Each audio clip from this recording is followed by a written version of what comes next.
O dia que um médico roubou mais que minha dignidade começou como qualquer outro na maternidade de Valença.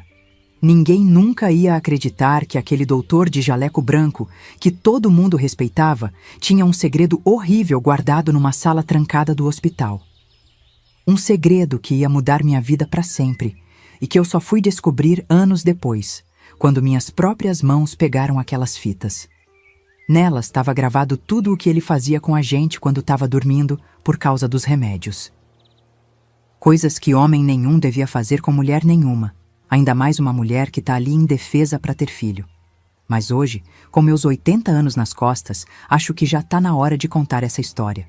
Porque o que ele não sabia é que um dia eu e mais 15 mulheres ia dar o troco nele. E esse troco foi daqueles que a gente nunca esquece. Meu nome é Jurema Alcântara Fontoura.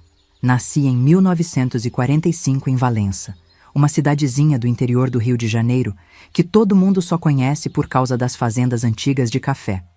Cresci vendo os homens mandando em tudo. Meu pai no armazém de tecido, os fazendeiros nas suas terras, os políticos na prefeitura, os médicos no hospital. E a gente? A gente ficava quietinha, né? Porque mulher que falava demais não arrumava marido, como dizia minha mãe enquanto bordava aqueles panos de prato cheios de florzinha que as madames da cidade encomendavam. Estou compartilhando uma parte da minha vida que poucos conhecem. E você, meu filho? Qual seu nome e de onde está ouvindo essa história de uma vovó que passou por poucas e boas? Deixa aqui nos comentários. Quero conhecer quem está do outro lado ouvindo minhas memórias. Às vezes me pergunto se as coisas mudaram tanto assim de lá pra cá, se as moças de hoje têm mais voz do que a gente tinha. Tomara que sim, porque o silêncio foi a arma mais poderosa que usaram contra nós. Nossa, como Valença era diferente naquela época. Anos 60, 70, tempo da ditadura dos militares, quando o Brasil todo vivia de boca fechada. E para a mulher então, era pior ainda. A gente não podia abrir conta no banco sozinha. Precisava autorização do marido para tudo. Nem trabalhar fora podia direito. Era criada para casar, ter filho e cuidar da casa. Só isso. Lembro quando chegou a primeira televisão em Valença, todo mundo foi ver na praça. Era preto e branco, claro, e a gente achava o máximo. Foi lá que vi pela primeira vez uma mulher apresentando o jornal. Achei tão bonito que uma mulher pudesse falar e todo mundo parar para escutar. Papai tinha um armazém de tecidos na rua principal. Não era coisa grande não, mas dava pra gente viver sem passar necessidade. Todo sábado, as senhoras iam lá comprar chita para fazer vestido, algodão para lençol, essas coisas. Mamãe ficava em casa bordando. Nossa, como ela bordava bem! Fazia cada ponto miudinho que parecia pintura. As famílias ricas de Valença, e até de Vassouras, mandavam fazer enxoval completo com ela. Era por isso que a gente conhecia todo mundo da cidade, ou pelo menos todo mundo que importava, como dizia papai. Estudei só até o ginásio, que naquele tempo já era muito para menina do interior. Depois fiquei ajudando em casa até conhecer o Osvaldo num baile de carnaval. Ele trabalhava nos Correios, era funcionário público, um partido e tanto. Todo arrumadinho com aquele uniforme, cabelo bem penteado com brilhantina. Namoramos 1 ano, sempre com meu pai de olho, claro. Casamos quando eu tinha 19 anos, era 1964, ano que os militares tomaram o poder. Lembro que no dia do meu casamento tinha soldado na rua. Achei que era para dar boa sorte, vê se pode? A vida de casada começou como a de toda moça direita, arrumando a casa, fazendo comida, esperando o marido voltar do trabalho.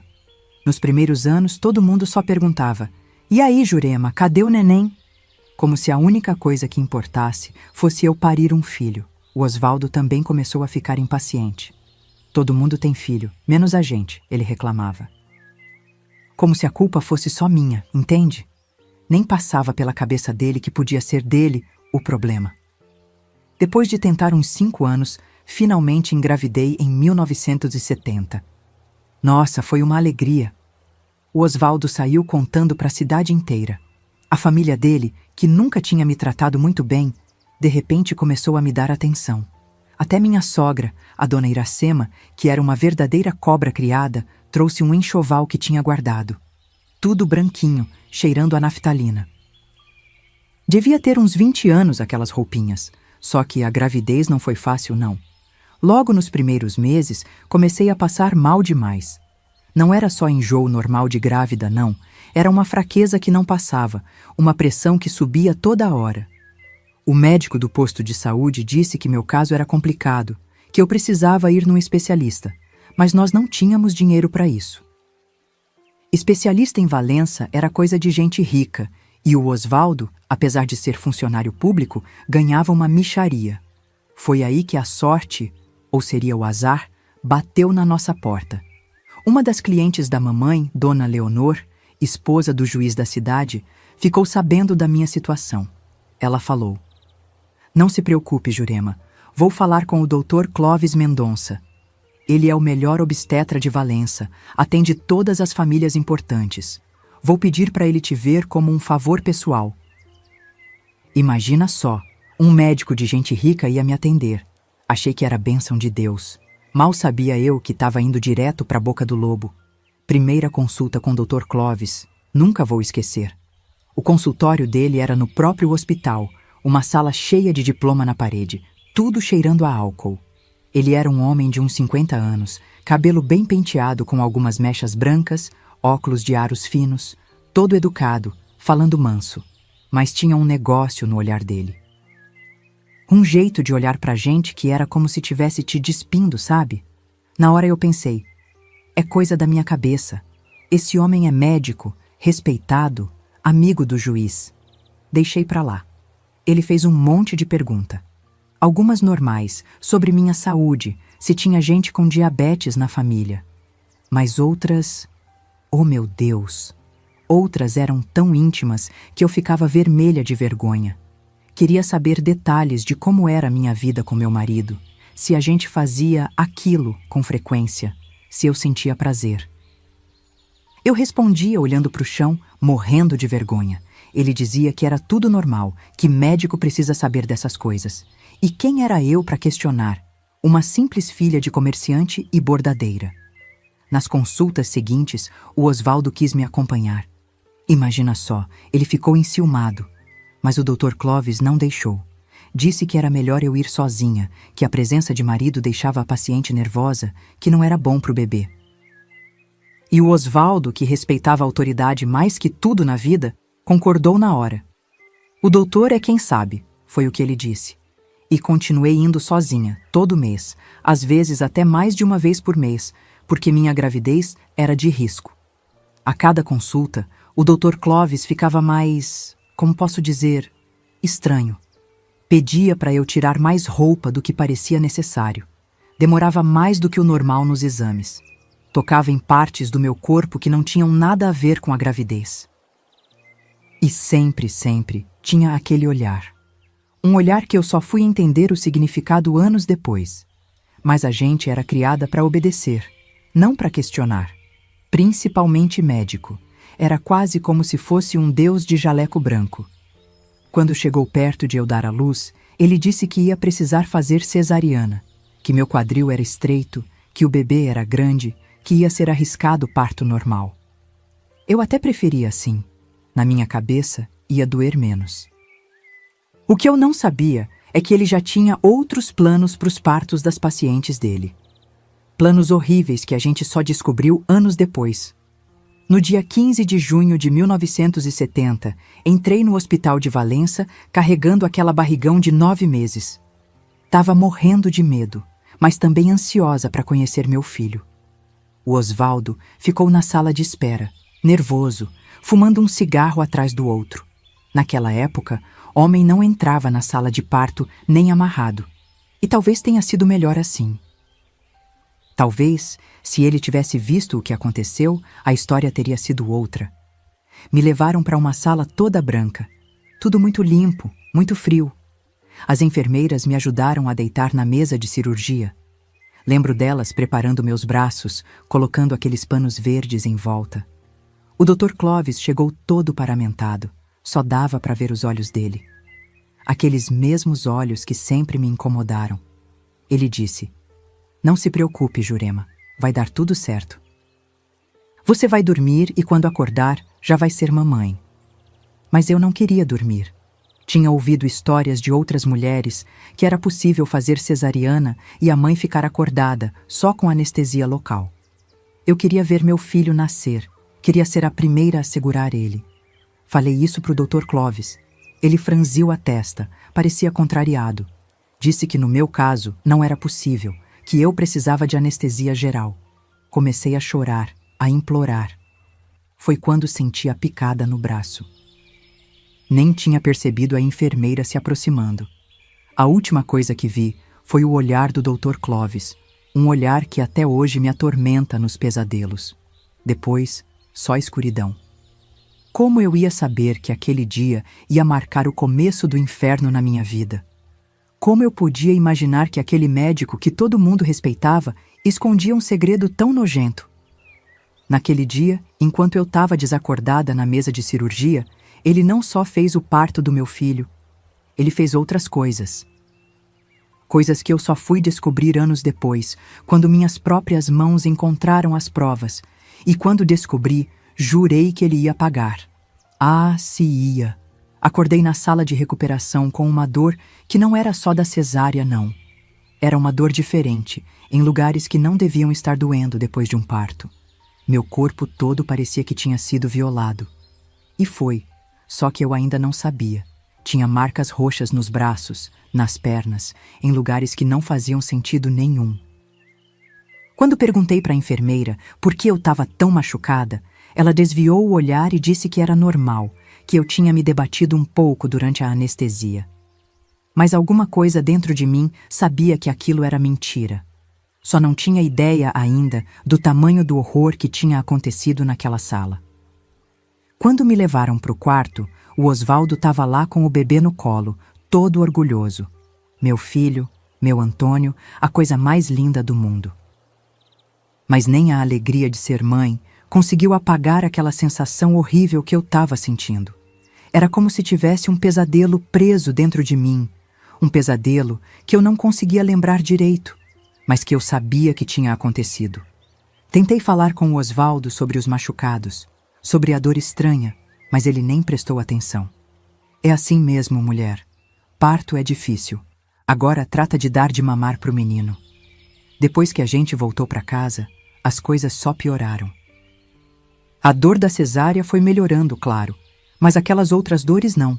Tinha noites que eu acordava gritando, toda suada, sonhos horríveis com luzes muito fortes, com gente me olhando, com máquinas fazendo barulho. O Osvaldo começou a ficar irritado com isso. Que besteira é essa, Jurema? Tá assustando o menino com esses gritos. Mas como eu ia explicar uma coisa que nem eu mesma entendia?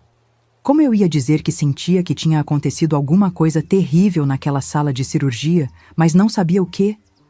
Na consulta de retorno, um mês depois do parto, tomei coragem e perguntei para o Dr. Clovis sobre as dores estranhas que eu continuava sentindo. Sobre as marcas no meu corpo que não tinham cicatrizado. Sobre os pesadelos. Ele me olhou por cima dos óculos com aquela cara de quem está falando com uma criança boba. Jurema, isso é comum em mulheres depois do parto. É o que chamamos de histeria pós-parto. As mulheres ficam sensíveis, imaginam coisas. Receitou uns comprimidos para eu tomar. Disse que eu ia melhorar. Saí de lá me sentindo mais louca ainda. Será que era tudo da minha cabeça mesmo? Os comprimidos me deixavam zonza, com a cabeça nas nuvens. Não tinha mais pesadelos porque mal conseguia sonhar. Ficava o dia todo naquela moleza, tendo que me esforçar para cuidar do Antônio. O Osvaldo reclamava que eu não estava sendo uma boa mãe, que estava sempre largada pelos cantos como uma inútil. Minha sogra, então, vivia fazendo comentários maldosos. No meu tempo, mulher tinha filho e no dia seguinte já estava na lida. Essa geração de hoje é muito fraca. E eu ia me afundando cada vez mais naquele buraco escuro, me sentindo a pessoa mais sozinha do mundo. Foi numa tarde de quarta-feira, na feira da cidade, que ouvi pela primeira vez. Duas mulheres conversando baixinho perto da barraca de verduras. Uma falava para outra. Depois que o Dr. Clovis fez meu parto, nunca mais fui a mesma. Tenho pesadelos até hoje. E meu marido diz que eu fiquei toda machucada lá embaixo, de um jeito que não era normal. Parei ali mesmo, fingindo que estava escolhendo tomate, só para ouvir mais. A outra respondeu: comigo também aconteceu coisa esquisita. Acordei toda roxa, com dor em lugar que não devia estar doendo. Quando perguntei, disseram que era normal. Mas não é normal, não. Meu coração disparou. Então não era só comigo. Não tive coragem de falar com elas naquele dia. Mas comecei a prestar atenção nas conversas das mulheres de Valença. Nos cochichos durante a missa, nos comentários sussurrados na porta da escola, nas fofocas na fila do banco. E quanto mais eu ouvia, mais eu entendia que tinha alguma coisa muito errada acontecendo naquele hospital. Não eram uma ou duas mulheres. Eram muitas. Todas com histórias parecidas. Todas tratadas como loucas quando reclamavam. Todas silenciadas pelos maridos, pelos médicos, pela sociedade inteira que preferia acreditar num homem respeitado do que num bando de mulheres histéricas. Um dia, fui na farmácia comprar os remédios que o Dr. Clovis tinha receitado. A moça do caixa olhou para a receita e fez uma cara esquisita. Senhora, vai mesmo tomar isso? Isso é remédio forte para problema de cabeça sério. Expliquei que o médico tinha receitado para minha histeria pós-parto. Ela balançou a cabeça. Isso não existe, dona. Histeria pós-parto não é coisa de medicina moderna. É desculpa de médico antigo para não explicar o que está acontecendo de verdade. Saí de lá sem os remédios e com uma ideia crescendo na minha cabeça. Parei de tomar os comprimidos naquele mesmo dia. Foi difícil no começo. Os pesadelos voltaram com tudo. As imagens eram confusas, fragmentadas, luzes muito fortes. O barulho de uma máquina. Vozes abafadas falando coisas que eu não entendia. E sempre, aquela sensação terrível de estar sendo observada, de estar completamente indefesa. Mas eu aguentei firme. Precisava da minha cabeça funcionando direito se queria descobrir a verdade. O Osvaldo percebeu a mudança. Você tá estranha, mulher. Não tá tomando os remédios que o doutor mandou, né? Menti. Disse que estava tomando sim. Mas que queria voltar a ter uma vida normal, queria me sentir útil de novo. Ele pareceu gostar da ideia. Já estava na hora. Não aguento mais chegar em casa e te ver jogada no sofá como uma inválida. Tem comida para fazer, casa para arrumar. E assim eu fui fingindo que estava melhorando, que estava esquecendo, que estava voltando ao normal. Mas por dentro, estava só juntando os pedaços do quebra-cabeça.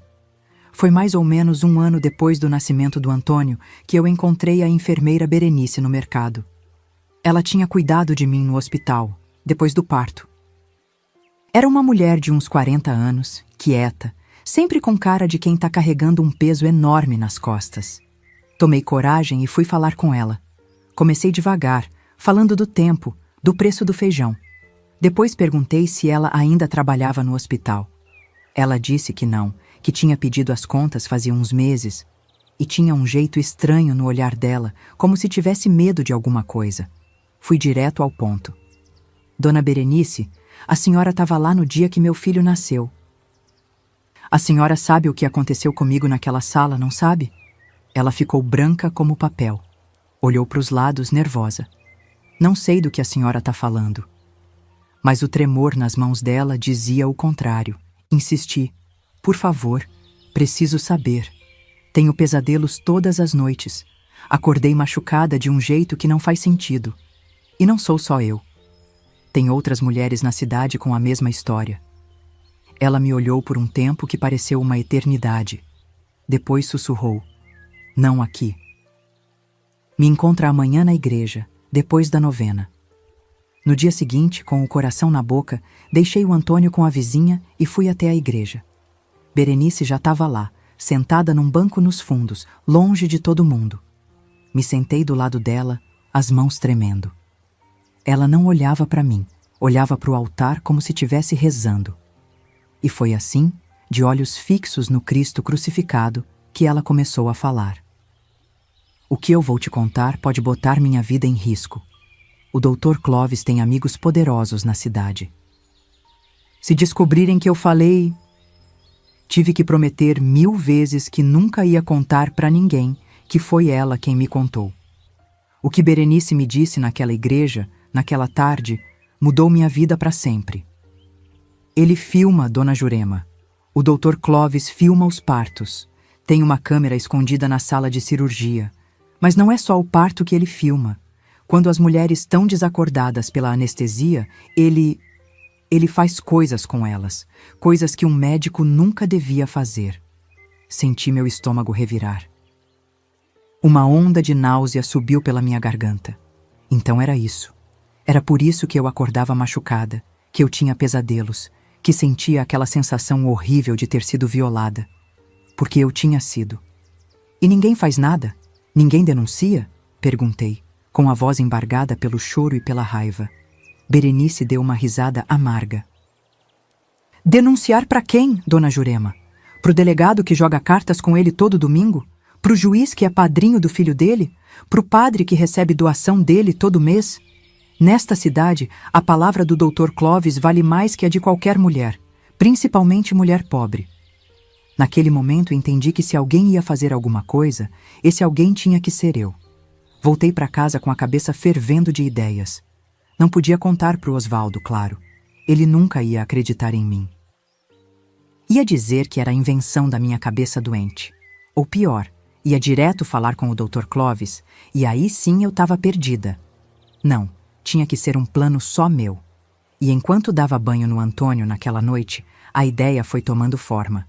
Precisava de provas, precisava das tais fitas que o Dr. Clovis gravava. E para conseguir isso, precisava estar dentro do hospital. Não como paciente, mas como funcionária. Minhas queridas, contar essa história não é fácil para mim. O canal Vovós do Brasil existe para dar voz a histórias como a minha, que ficaram caladas por décadas. Se essa história está tocando seu coração, envie para o máximo de pessoas que puder. Nos seus grupos, para suas amigas, sua contribuição mantém essas memórias vivas. No dia seguinte, fui até a escola de enfermagem que tinha em Vassouras, cidade vizinha. Era um curso técnico, nada muito complicado. Mas mesmo assim, para mim que só tinha o ginásio, parecia quase impossível. A secretária nem quis me dar ficha de inscrição quando soube minha escolaridade. Senhora, não tem chance, precisa ter o colegial completo. Mas eu implorei tanto que ela acabou cedendo. Tá bom, leva a ficha, mas já vou avisando que é perda de tempo. Voltei para casa decidida a completar meus estudos. Mas como? Tinha um filho pequeno para criar, uma casa para cuidar, um marido que achava que lugar de mulher era dentro de casa. Foi aí que tive a ideia de conversar com meu antigo professor, seu Jaime. Ele sempre tinha dito que eu era uma das melhores alunas que já tinha passado pela escola. Quem sabe ele não podia me ajudar? Fui até a casa dele, levando o Antônio comigo. Expliquei que queria completar os estudos, queria fazer o curso de enfermagem. Não contei o verdadeiro motivo, claro. Disse que sempre tinha sonhado em ajudar os outros, em ter uma profissão. Seu Jaime foi um anjo. Se ofereceu para me dar aulas particulares, me preparar para o exame de admissão do curso técnico. Mas e seu marido, Jurema? Ele vai deixar? Era uma boa pergunta. Osvaldo nunca ia permitir. Então, pela primeira vez na vida, decidi que ia mentir para o meu marido. Não pequenas mentiras como a dos remédios. Uma mentira grande, planejada. Disse que ia começar a trabalhar como ajudante na loja do meu pai, algumas tardes por semana. Papai, que sempre me apoiou mais que mamãe, concordou em me dar cobertura. Osvaldo não gostou muito da ideia, mas o dinheiro extra era bem-vindo. Tá bom, mas só se não atrapalhar suas obrigações em casa. E assim começou minha dupla vida. 3 vezes por semana, deixava o Antônio com meu pai na loja e ia para a casa do seu Jaime estudar. Matemática, português, ciências, tudo o que eu precisava saber para o exame. Às vezes levava o Antônio junto e seu Jaime não se importava. Outras vezes, a filha do seu Jaime, que tinha quase minha idade, ficava com o menino enquanto a gente estudava. Foram meses duros. Estudava de noite também, depois que o Osvaldo dormia. Escondia os livros embaixo do colchão. Tinha dias que mal conseguia ficar de pé de tanto cansaço. Mas a raiva me mantinha acordada. A raiva e a certeza de que um dia eu ia fazer aquele médico nojento pagar pelo que tinha feito. Quando chegou o dia do exame de admissão, eu estava tão nervosa que achei que ia desmaiar. Fazia anos que não entrava numa sala de aula. Olhava para os outros candidatos, todos mais jovens, a maioria com estudo completo, e me sentia uma idiota. Que chance eu tinha? Uma dona de casa de 30 anos, com estudo pela metade, contra todos aqueles jovens. Mas quando a prova começou, algo estranho aconteceu. As perguntas não pareciam tão difíceis. Eu sabia as respostas. Todo aquele esforço, todas aquelas noites em claro, tinham valido a pena. Saí da prova com uma sensação boa. 2 semanas depois, veio o resultado. Eu tinha passado. Não com nota alta, mas tinha passado. Agora vinha o mais difícil, contar pro Osvaldo. Escolhi uma noite que ele estava de bom humor, depois de um jantar caprichado que eu fiz. Contei que tinha feito o exame, que tinha passado, que queria ser enfermeira. A reação dele foi exatamente o que eu esperava. Primeiro incredulidade, depois raiva. Você ficou maluca? Quem vai cuidar da casa? Do menino? Você é mãe de família, não uma dessas mulheres modernas que quer trabalhar fora. A discussão foi feia. Pela primeira vez na vida, bati o pé.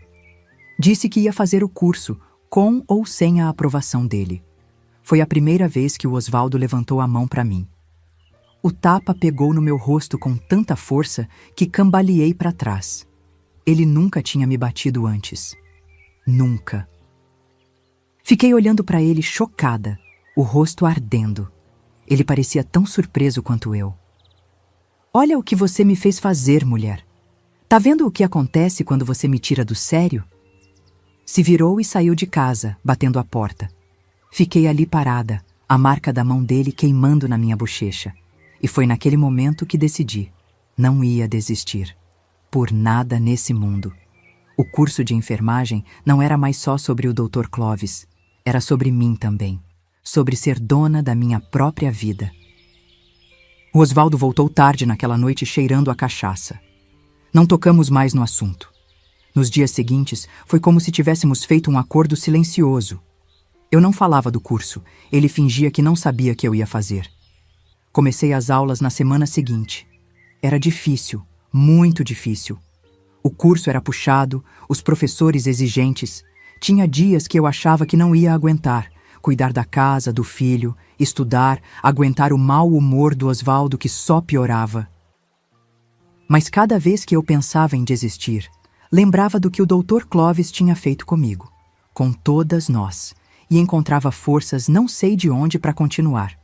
Os 3 anos de curso foram os mais difíceis da minha vida. O casamento quase acabou várias vezes. O Osvaldo não aceitava a ideia de ter uma mulher estudando, se preparando para trabalhar fora. Ameaçou me deixar, ameaçou me bater de novo, chegou a dizer que ia levar o Antônio embora. Mas no fundo, acho que ele tinha medo. Medo de perder a autoridade, medo que eu não precisasse mais dele. A verdade é que eu já não precisava. Já não era mais aquela menina submissa que tinha casado com ele. Era uma mulher diferente agora. Uma mulher com um objetivo. Quando finalmente me formei, em 1974, tinha 29 anos e uma vontade de ferro. Consegui emprego no Hospital de Valença quase de imediato. Não era fácil encontrar enfermeiras formadas que quisessem trabalhar no interior. A maioria ia para a cidade grande. Isso jogou a meu favor. O que não jogou a meu favor foi descobrir que ia trabalhar no mesmo hospital que o Dr. Clovis. Ia vê-lo todos os dias. Ia ter que fingir respeito, fingir que não sabia o que ele era de verdade. Mas era exatamente isso que eu queria, não era? Estar perto dele, encontrar as provas. Só não tinha imaginado como ia ser difícil olhar na cara daquele homem todo dia e não cuspir nela. O primeiro dia de trabalho no hospital foi um dos mais difíceis da minha vida. Entrar naquele lugar de novo, sentir aquele cheiro de éter e desinfetante, ouvir os mesmos sons, tudo me trazia de volta para o dia do parto. Minhas mãos suavam, meu coração batia tão forte que pensei que ia sair pela boca. Mas engoli o medo e segui em frente. Não tinha chegado até ali para desistir. A chefe de enfermagem, Dona Matilde, uma senhora de cabelos grisalhos e cara de poucos amigos, me mostrou minhas funções. Ia trabalhar principalmente no setor de pediatria, longe do centro cirúrgico onde o Dr. Clovis fazia os partos. Por um lado, foi um alívio. Não ia ter que ver aquele homem todo dia. Por outro, foi uma frustração. Como ia descobrir as provas se ficava longe de onde tudo acontecia? Nas primeiras semanas, me mantive quieta, observando tudo. Aprendi as rotinas do hospital, os horários dos médicos, quem era quem naquele lugar. O Dr. Clovis parecia ainda mais respeitado do que antes. Agora, além de obstetra, era o diretor clínico do hospital. Todo mundo baixava a cabeça quando ele passava, exceto eu. Quando nos cruzávamos nos corredores, ele mal me olhava. Provavelmente nem lembrava que tinha feito meu parto 5 anos antes. Para ele, eu era só mais uma enfermeira insignificante. Foi depois de uns 3 meses trabalhando lá que comecei a fazer amizade com outras enfermeiras. Em especial com a Rita, que trabalhava no centro cirúrgico. Rita era mais nova que eu, uns 25 anos, solteira, cheia de sonhos de ir embora para a cidade grande. A gente começou a almoçar junto no refeitório, trocar figurinhas sobre os médicos, sobre os pacientes. Aos poucos, fui ganhando a confiança dela. Um dia, perguntei como era trabalhar com o Dr. Clovis. Rita fez uma cara esquisita. Por quê? Tá querendo ir para o centro cirúrgico? Desconversei. Disse que era só curiosidade. Ela olhou para os lados, se certificando que ninguém estava ouvindo, e falou baixinho. Ele é esquisito, sabe? Tem uma sala lá que ninguém pode entrar. Só ele tem a chave. Quando perguntei o que tinha lá dentro, o outro médico me disse para nunca mais tocar nesse assunto se eu quisesse manter meu emprego. Senti um frio na barriga. Era ali que deviam estar as provas, as tais fitas que a Berenice tinha me falado. Nas semanas seguintes, fiz de tudo para conseguir uma transferência para o centro cirúrgico. Fiz hora extra sem reclamar, ajudei todo mundo, me ofereci para cobrir folgas. Finalmente, Dona Matilde me chamou na sala dela. Jurema, a Rita pediu demissão. Vai embora para São Paulo. Preciso de alguém para cobrir o lugar dela no centro cirúrgico até eu contratar outra pessoa. Você está interessada? Fingi surpresa. Disse que ia ser um desafio, mas que estava pronta. Por dentro, meu coração cantava de alegria. Primeira parte do plano. Concluída. No centro cirúrgico, as coisas eram diferentes. Tudo mais corrido, mais tenso. E o Dr. Clovis era o rei daquele lugar. Todo mundo obedecia sem questionar. Nos primeiros dias, me senti observada, como se ele estivesse desconfiado da minha presença. Mas logo relaxou. Eu era eficiente, discreta, nunca questionava nada. Logo virei só mais uma peça daquela engrenagem perversa.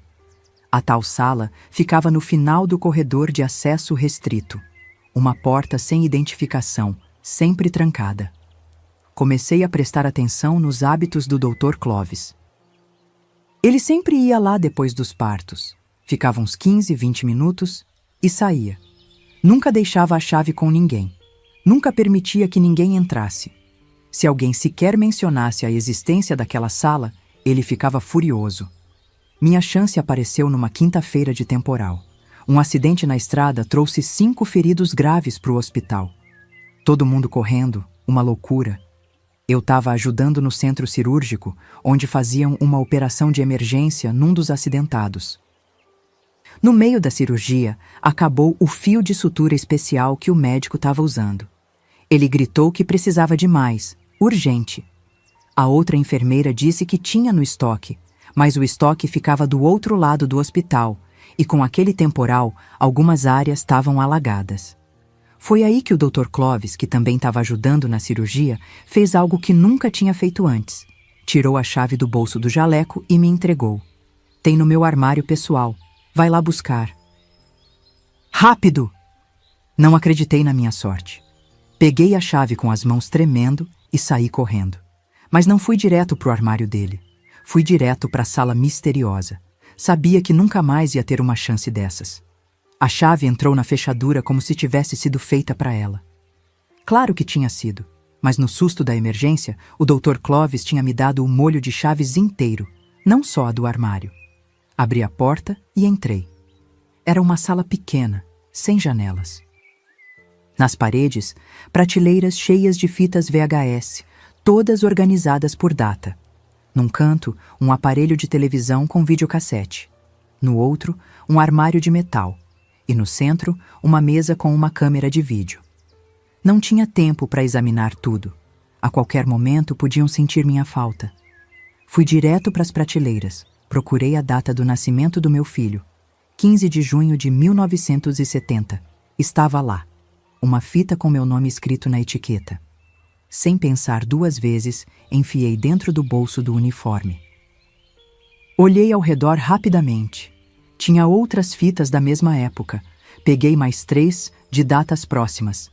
Não dava para levar mais, ia ficar muito volumoso. Saí dali, tranquei a porta e corri para o armário do Dr. Clovis. Peguei o fio de sutura e voltei para o centro cirúrgico. Entreguei o material e as chaves para o Dr. Clovis com as mãos ainda tremendo. Ele nem percebeu. Estava concentrado na cirurgia. O resto do plantão foi um pesadelo. Cada vez que ele olhava para mim, eu achava que ele ia perguntar das fitas. Cada vez que alguém se aproximava, eu achava que tinham descoberto. As fitas pareciam pesar toneladas no meu bolso. Quando finalmente acabou meu turno, já era noite. Saí do hospital com o coração na garganta. A chuva tinha diminuído, mas ainda caía uma garoa fina. Não podia levar as fitas para casa. O Osvaldo podia encontrar. Fui direto para a casa da Marina, outra enfermeira que tinha se tornado minha amiga. Ela morava sozinha.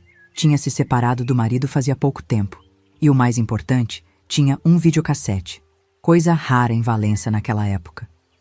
Marina, preciso da sua ajuda, mas tem que prometer que não vai contar para ninguém. Ela ficou assustada quando viu minha cara. Devo ter parecido uma louca, toda molhada de chuva, tremendo não sei se de frio ou de medo. Mas Marina era dessas amigas que a gente encontra poucas vezes na vida. Não fez perguntas, só disse: "O que você precisa, Jurema?" Tirei as fitas do bolso e contei tudo. Sobre o parto, sobre as suspeitas, sobre a conversa com a Berenice, sobre como tinha conseguido as fitas. Marina me escutou em silêncio, os olhos cada vez mais arregalados. Quando terminei, ela ficou quieta por um tempo. Depois disse: "Jurema, você tem noção do perigo que está correndo? Se descobrirem que você pegou essas fitas..." Sabia muito bem do perigo, mas já tinha ido longe demais para parar. "Preciso ver o que tem nessas fitas, Marina. Preciso saber a verdade." Ela respirou fundo e ligou o videocassete. Colocamos a fita com meu nome primeiro. A imagem apareceu, granulada, em preto e branco. Era a sala de cirurgia. Eu deitada na mesa, inconsciente. O parto acontecendo. Até aí, tudo normal. Mas depois que tiraram o bebê, depois que terminaram de me costurar, foi aí que o horror começou. O Dr. Clovis pediu para as enfermeiras saírem. Disse que ia finalizar os procedimentos. Quando ficou sozinho comigo, começou a... Meu Deus, nem consigo dizer. Começou a me tocar de um jeito nojento. A fazer coisas que... Lágrimas escorriam pelo meu rosto enquanto eu assistia àquilo. Marina estava horrorizada. "Meu Deus, Jurema, isso é violação, é crime." Assistimos às outras fitas também. A mesma coisa. Outras mulheres, todas inconscientes, todas sendo abusadas pelo Dr. Clovis. Ele às vezes falava enquanto fazia aquilo. Dizia coisas horríveis, como se tivesse direito sobre os corpos daquelas mulheres. Em algumas fitas, dava para ver que ele mexia na câmera, ajustava o ângulo. Era tudo planejado, meticuloso. Não eram impulsos do momento, era um sistema. Quando acabamos de ver as fitas, Marina e eu ficamos em silêncio por um longo tempo. O horror do que tínhamos visto era grande demais para colocar em palavras. Finalmente ela perguntou: "O que você vai fazer agora?" Era uma boa pergunta. Tinha as provas, mas o que ia fazer com elas? Ir na polícia? O delegado jogava truco com o Dr. Clovis todo domingo. No jornal da cidade, o dono era paciente dele. Na igreja, o padre recebia doações generosas dele todo mês. Foi aí que tive uma ideia. Vou achar as outras mulheres, as que estão nas fitas. Elas têm o direito de saber. E juntas a gente pode fazer alguma coisa. Marina achou um plano perigoso, mas concordou em me ajudar. A gente fez cópias das fitas. Ela tinha 2 videocassetes e guardou os originais num lugar seguro. Não podíamos arriscar que o Dr. Clovis descobrisse que tínhamos as provas antes de estarmos prontas. Começamos nossa busca pelas mulheres das fitas. Nas etiquetas tinha os nomes completos. Algumas eu conhecia, outras não. Valença não era uma cidade grande, mas também não era tão pequena assim. Ia ser um trabalho de formiguinha encontrar todas. E depois, convencê-las a ver as fitas, a reviver aquele trauma, ia ser ainda mais difícil. A primeira que procurei foi a Neuza, que tinha sido minha colega na escola. Sabia que ela tinha tido um filho mais ou menos na mesma época que eu. Fui até a casa dela num domingo à tarde, quando sabia que o marido estaria no futebol. Levei bolo, como se fosse só uma visita de amigas. As crianças foram brincar no quintal e eu fiquei sozinha com ela na cozinha. Neuza, seu parto foi com o Dr. Clovis, não foi?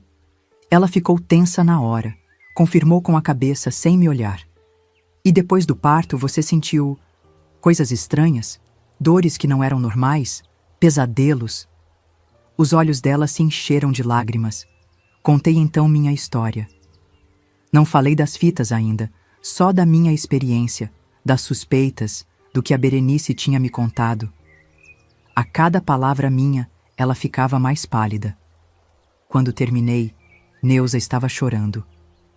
Pensei que era só comigo. Pensei que estava ficando louca. Meu marido dizia que era invenção da minha cabeça. Tremia tanto que mal conseguia segurar a xícara de café. Jurema, você tem certeza? Não pode ter sido engano da Berenice? Foi aí que contei sobre as fitas. Sobre o que tinha encontrado na sala secreta do Dr. Clovis.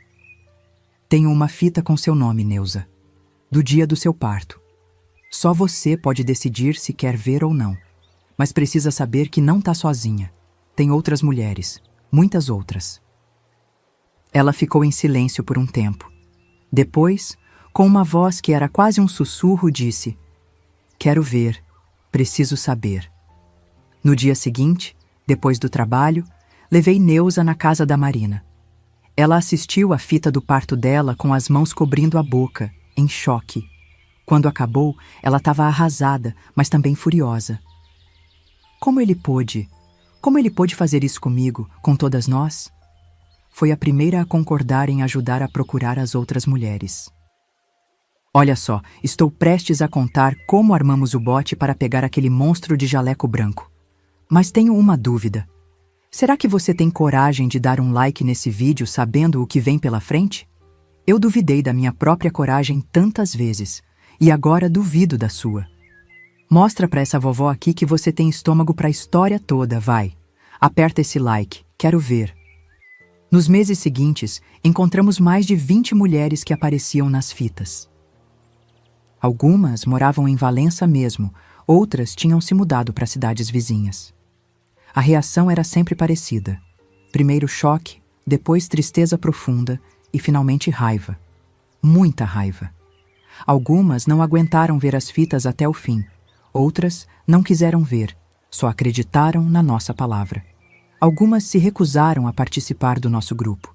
Tinham medo ou vergonha ou simplesmente queriam esquecer, mas a maioria quis participar. A gente se reunia na casa da Marina, sempre com muito cuidado para não levantar suspeitas. Era um grupo estranho, mulheres de todas as idades, de todas as classes sociais.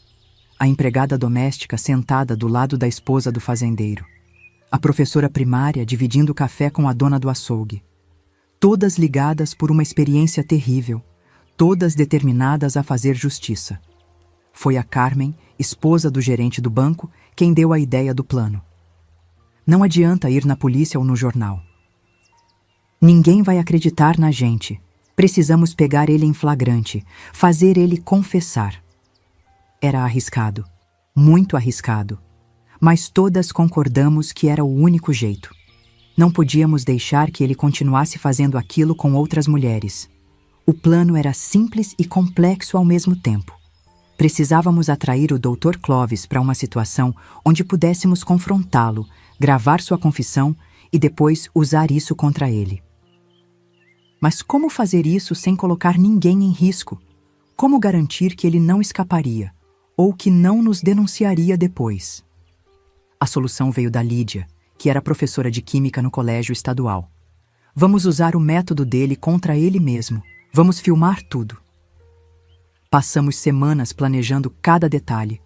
Cada uma de nós tinha um papel. Cada movimento era cuidadosamente ensaiado. Nada podia dar errado. O plano começou a tomar forma. A Carmen, por ser esposa do gerente do banco, tinha uma casa grande e isolada nos arredores da cidade. Perfeita para o que a gente precisava. O marido dela viajava muito a trabalho. Então, ela tinha liberdade para usar a casa sem levantar suspeitas. Conseguimos câmeras de vídeo emprestadas com o filho do dono da loja de eletrônicos, que era amigo da Marina. Ele não fez perguntas, felizmente. Instalamos as câmeras em lugares estratégicos da sala principal da casa da Carmen. Escondidas, mas com ângulos que pegavam toda a sala. Compramos fitas novas, testamos o equipamento várias vezes. Tudo tinha que funcionar perfeitamente. Só teríamos uma chance. A isca seria a própria Carmen. Por ser esposa de alguém importante na cidade, o Dr. Clovis não desconfiaria se ela o chamasse para uma consulta particular em casa. Ela diria que estava com sintomas preocupantes, mas não queria ir ao hospital para não causar falatório. Conhecendo a ganância dele, sabíamos que aceitaria fazer uma consulta particular bem paga. A data foi marcada, 10 de outubro de 1975. Um dia que nenhuma de nós jamais esqueceria. Todas as 15 mulheres que participavam ativamente do grupo estariam escondidas na casa. Quando o Dr. Clovis chegasse, Carmen o levaria para a sala principal, onde as câmeras estavam instaladas. Depois de alguns minutos de consulta falsa, ela daria o sinal e todas sairíamos dos nossos esconderijos. Na véspera do grande dia, nos reunimos uma última vez para revisar o plano. O clima era de tensão, mas também de determinação.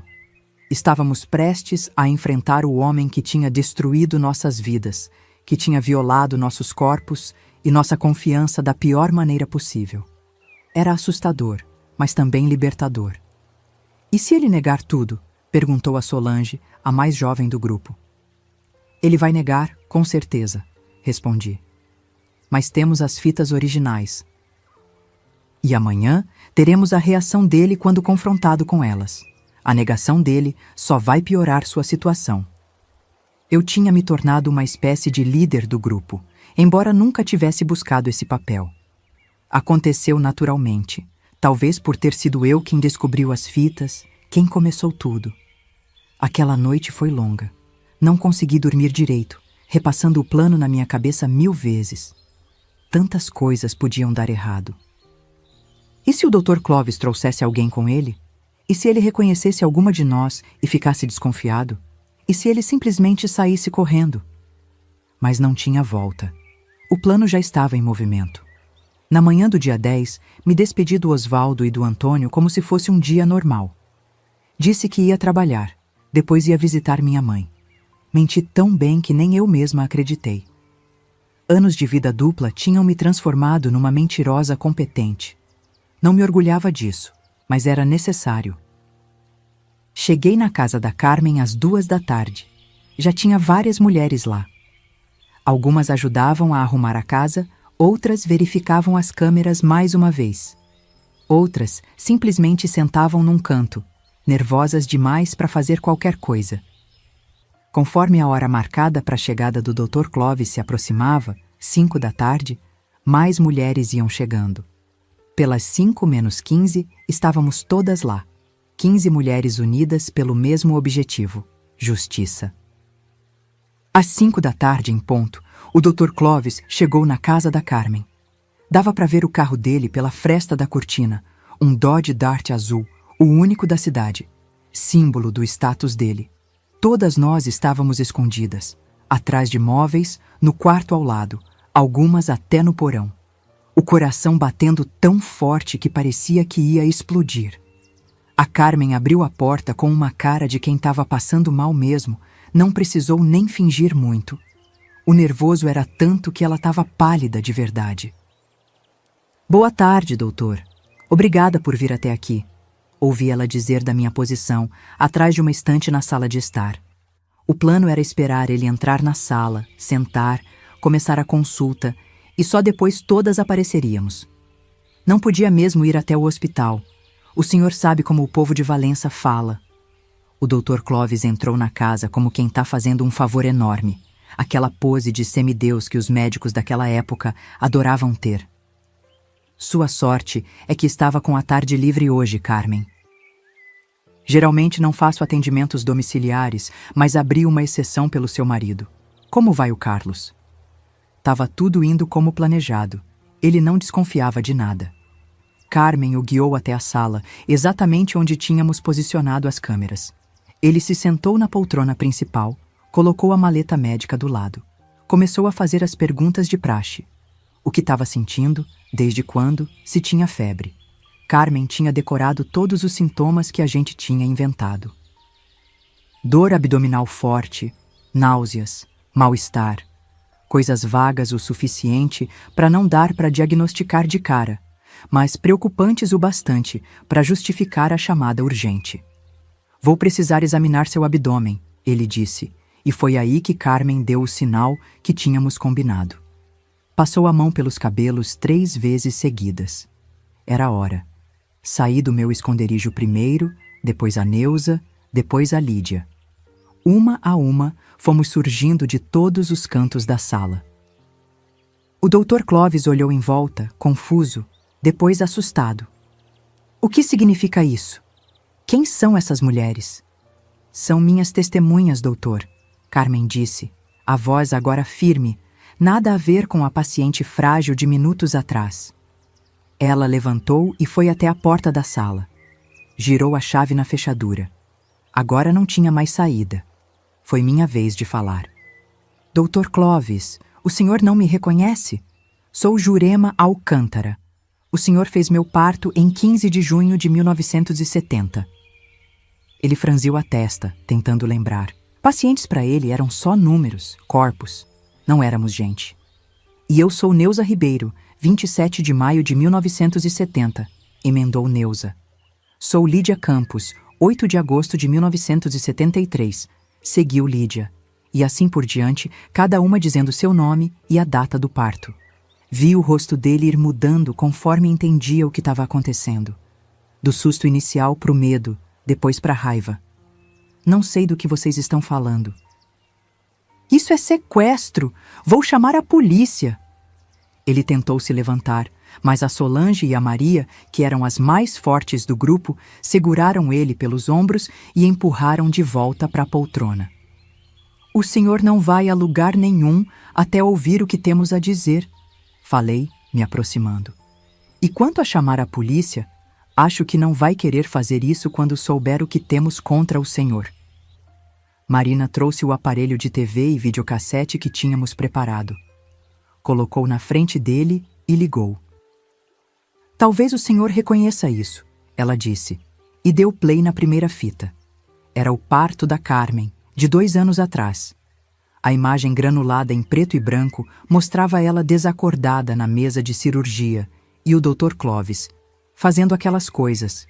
O rosto dele ficou branco como papel. Isso é montagem! Vocês falsificaram isso!" gritou, tentando se levantar de novo, mas ninguém deixou.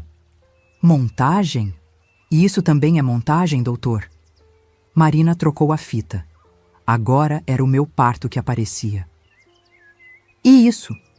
Outra fita, outro parto, outra vítima. Temos dezenas dessas fitas, doutor. Todas tiradas da sua sala privada no hospital. Todas mostrando o senhor abusando de mulheres inconscientes. Todas com data, hora e nome da vítima, escritos pelo senhor mesmo nas etiquetas. Pela primeira vez, vi medo de verdade nos olhos daquele homem. Não era mais o todo-poderoso Dr. Clovis. Era só um velho assustado, encurralado pelas próprias vítimas. O que vocês querem? Dinheiro? Posso pagar. Tenho dinheiro. Não queremos seu dinheiro imundo, disse Neuza, com tanta raiva na voz que quase não reconheci minha amiga, sempre tão calma. Queremos que confesse. Tudo, na frente das câmeras que estão gravando agora mesmo. Apontei para os lugares onde tínhamos escondido as câmeras. Mais uma vez, a ironia do destino. Ele, que tinha filmado tantas mulheres sem consentimento, agora estava sendo filmado. Não vou confessar nada. Não podem provar nada. Vai ser a palavra de vocês contra a minha. E quem vocês acham que as pessoas vão acreditar? Em mim, um médico respeitado, ou em um bando de mulheres histéricas? Era incrível como, mesmo encurralado, ele ainda se achava intocável. Ainda achava que o mundo ia sempre funcionar a favor dele. Foi aí que Lídia deu um passo à frente. Com sua voz calma de professora, explicou. Doutor, o senhor está enganado. Não é mais a nossa palavra contra a sua. São as suas próprias imagens, gravadas pelo senhor mesmo, contra o senhor. Temos os originais das fitas em lugar seguro. Se algo acontecer com qualquer uma de nós, cópias dessas fitas serão enviadas para a Polícia Federal, para o Conselho de Medicina, para os jornais do Rio de Janeiro e para a sua esposa. Aquilo foi como um soco no estômago dele. Ele olhou em volta, desesperado, procurando uma saída. Mas estávamos por toda parte, um círculo de 15 mulheres determinadas, todas vítimas dele. Todas prontas para fazer justiça. Vai ser mais fácil se o senhor simplesmente contar a verdade, doutor, continuou Lídia. Quanto tempo faz que o senhor filma e abusa das pacientes? Quem mais sabe disso? O que o senhor faz com as fitas depois? O silêncio durou quase 1 minuto inteiro. Dava para ouvir o relógio da parede tiquetaqueando.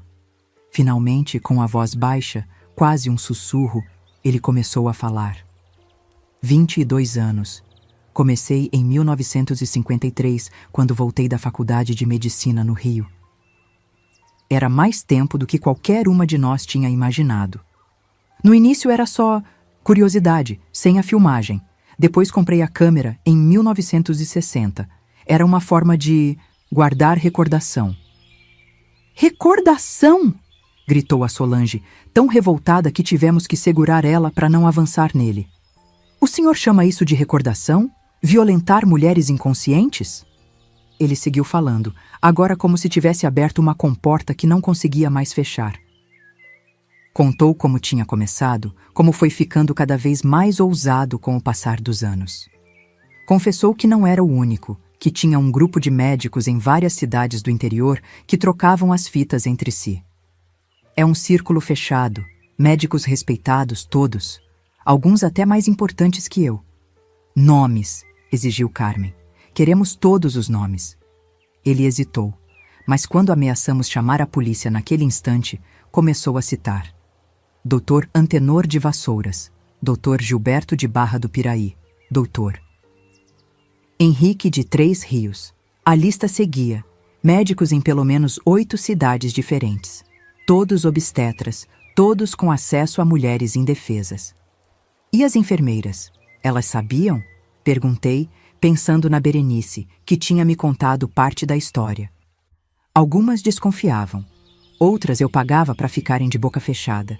Ameaçava quem tentava falar.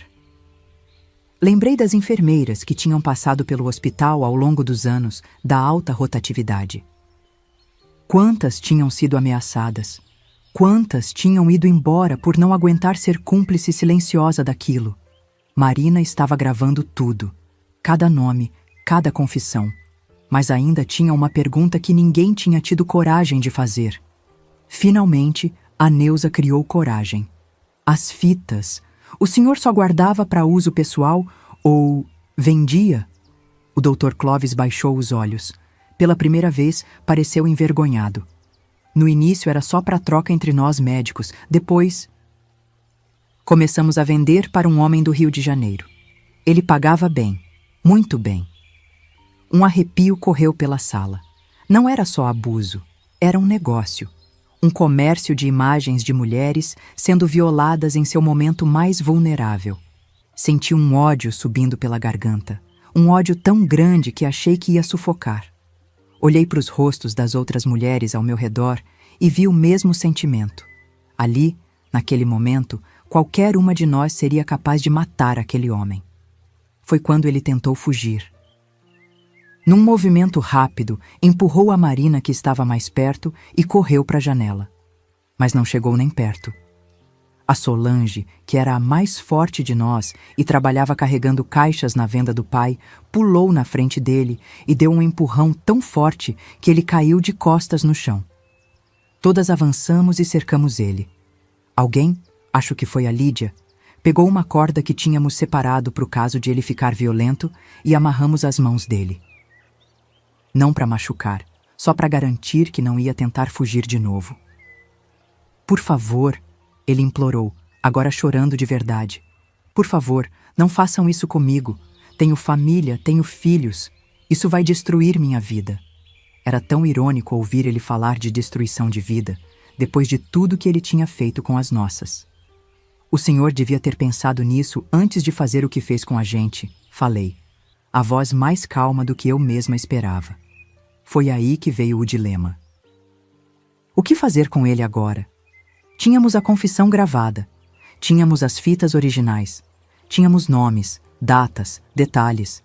Mas e agora? Entregar tudo para a polícia? Para o mesmo delegado que jogava baralho com ele todos os domingos? E se abafassem o caso? E se destruíssem as provas? Ou pior, e se viessem atrás de nós? Acho que devíamos fazer justiça com as próprias mãos, disse a Solange, sempre a mais impulsiva do grupo. Ele merece sofrer como a gente sofreu. Outras concordaram. A raiva era tanta que algumas sugeriram violência de verdade, castração, tortura. Coisas que eu nunca tinha imaginado que mulheres como nós, donas de casa, mães de família, seriam capazes nem de pensar, quanto mais de fazer. Não, falei, depois de um tempo ouvindo todas as sugestões. Não vamos nos rebaixar ao nível dele. Não vamos nos tornar monstros para punir um monstro.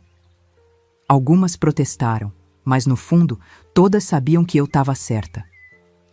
O que proponho é o seguinte: vamos fazer cópias de todas as fitas e da confissão de hoje.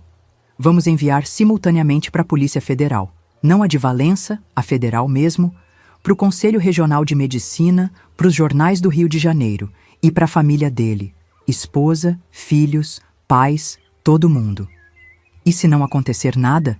Perguntou a Neuza, sempre a mais pessimista. E se ele usar a influência dele e escapar de novo? Era uma possibilidade real. Homens como ele sempre encontravam um jeito de escapar. Aí a gente pensa em outra coisa, respondi. Mas pelo menos teremos tentado o caminho certo primeiro. Houve um longo debate. Algumas ainda queriam a justiça imediata, a vingança direta.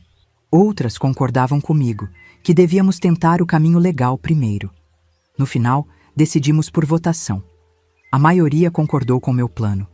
Enviar as provas simultaneamente para várias autoridades e para a família dele. Se isso não funcionasse, pensaríamos em algo mais drástico depois. Conforme o plano ia se formando, vi o medo crescer nos olhos do Dr. Clovis. Acho que ele preferia apanhar ali mesmo e acabar com aquilo do que enfrentar a exposição pública, a vergonha, a destruição da imagem de homem respeitado que ele tinha construído por décadas. Vocês não podem fazer isso, ele disse, a voz tremendo. Ninguém vai acreditar em vocês. Isso é o que vamos descobrir, não é, doutor? Respondeu a Carmen, com uma frieza que eu nunca tinha visto nela antes. Mas o senhor sabe muito bem que as fitas não mentem. Sua própria confissão não mente. e 15 mulheres dispostas a testemunhar contra o Senhor também não mentem. Quando estávamos lá, 15 mulheres cercando aquele homem que destruiu nossas vidas, pensei em fazer muito pior do que apenas expô-lo. Você acha que fizemos certo em não tomar medidas mais drásticas? O que teria feito no meu lugar, sabendo que a justiça dos homens raramente funcionava para nós mulheres naquela época?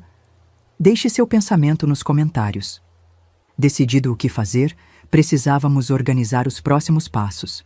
Marina e Lídia ficariam responsáveis por fazer as cópias das fitas e da confissão.